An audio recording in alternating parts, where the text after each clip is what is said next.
Hi, I'm Lee Varis. I've been a professional advertising photographer for over 40 years. A little over 20 years ago, I began using digitally captured images in my work.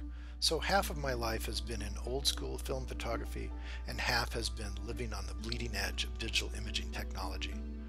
I've had a long and varied career in photography, but I am perhaps best known for my work in the entertainment industry, mostly doing movie posters. I've shot for all of the major studios, and sometimes did the retouching and image compositing work as well. I was particularly well known as a body double photographer, where we placed a shot of an actor's head on another body for the final image. These days I'm primarily a teacher and consultant, doing training for individuals, groups, and corporate clients in all aspects of digital photography and post-production. I've written a number of books like Mastering Exposure in the Zone System for Digital Photographers and Skin, the complete guide to digitally lighting, photographing, and retouching faces and bodies. I've also produced an online video course on photo illustration and maintain an active blog. I consider myself an image maker rather than a picture taker. I like creating conceptual images using photography and a range of software with illustration and special effects. In every instance, I have done all the photography, lighting, and compositing of the elements so they would blend together. I've also learned from many imaging masters, so I truly stand on the shoulders of giants like Kai Krause, Tony Redhead, Bert Monroy, David Gedney, and Dan Margulis. I'm an amateur musician, and to me, photography and music are closely related. Each have rhythm, tone, melody, harmony, and even though a still image captures a moment in time, there's an important temporal element in composition that can suggest movement within the frame.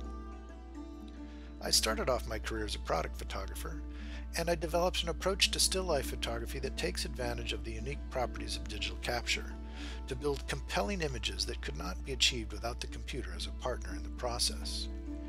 In particular, I developed the light painting technique that builds complex lighting effects in layers using Photoshop to assemble the lighting bit by bit. Color effects result from the application of lighting into individual RGB channels. Photoshop has become just as valuable as the camera and lens in the creative process of photographic image making. Recently, I've begun teaching my still life techniques in workshops around the US, and I look forward to sharing my knowledge with the rest of the world in online tutorials and live workshops. I've started to travel more extensively in recent years, and I'm enjoying travel photography in exotic locations. Here I am at Burning Man. Capturing images at an epic event like Burning Man calls on my years of experience to effectively realize the physical, emotional, and technical aspects of an image and convey the vast scope of the experience of being there to an audience that may not be familiar with the subject. I love the challenge of representing the creative experience at Burning Man in fresh ways, but sometimes it's all about just being ready when you find yourself in the right place at the right time. I love traveling in the Mideast, here in a pottery factory in the island kingdom of Bahrain off the coast of Saudi Arabia, and here in the mosque. One has to be respectful of the unique cultural and social context of worship. No images of people's faces. Of course, I also love Italy. Capturing the panorama of life is always rewarding to heart and soul. My next travel trips will take me to Greece and Turkey. I love black and white photography of all kinds. I've shot extensively in the studio, often going for an old Hollywood-style effect, or a vintage glamour look, or simply beautiful form, tone, and contrast. I find no need for specialty plugins when any conceivable effect can be easily achieved in Photoshop. Though I'm not primarily known for landscape photography, I really enjoy it. I've developed an approach to post-processing through my studies with Dan Margulis that I like to call the 10-channel workflow. The idea utilizes the unique properties of the individual grayscale channels of the three major color workspaces. There are 10 channels available in RGB, LAB, and CMYK. Each of these can be utilized to shape the tone, contrast, and color using layer blend modes to create stunning effects, to bring out hidden details and enhance images beyond what you thought was possible. A lot of my work has been in the studio creating images for entertainment clients, and many times this has involved photographing beautiful women. I prefer to look for unusual ways of presenting the figure, or glamour and beauty, to create a different context for the women in these scenes. I teach retouching and lighting as two parts of a unified approach, wedded to Photoshop post-processing with the 10-channel workflow to bring out the best sculptural quality. Sometimes, though, I will purposely avoid technical perfection in favor of a more lyrical, accidental effect. One of my latest projects involves what I like to call photo mandalas. I start off with a single seed image, and through multiple iterations build up a multi-layered symmetry using various blend modes and transform operations. These are scenes that become worlds, and hint at some fundamental structure underlying the mundane reality as we normally perceive it. I've begun to look for certain images that lend themselves to this process.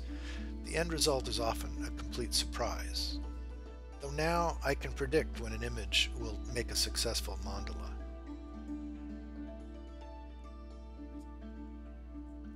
Organic subjects are often especially rewarding. One of my long-term projects, my alchemical great work, has been to create a tarot deck with photography and Photoshop.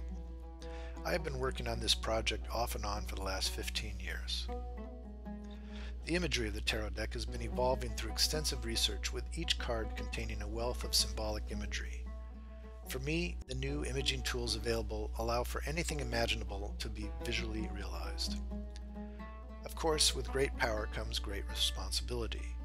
Now, there are no excuses. When there are no limitations, the artist is obligated to create images that service a comprehensive, well-conceived idea. Start with a clear idea, and then marshal all of your skill and talent in service of that idea to bring it to life. Not all ideas have to be epic, but your execution still has to be impeccable.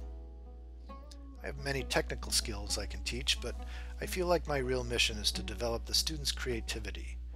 My students should go on to do better, more creative work than I have done. I'm happiest when I can develop a relationship that is mutually beneficial between two creative equals, not just a teacher-student relationship, but something more, where the apprentice teaches the master to be a student, and the apprentice becomes a master on an unending journey to realms beyond the normal consensus reality. I can only hope to open a door that we can both walk through into territory that is new to both of us, and we can help each other find the passage into this new world, where ideas are like pebbles dropped onto the surface of a vast, still body of water, and the ripples from those pebbles reach out and intersect with many other pebbles and form an intricate web of interconnected thoughts.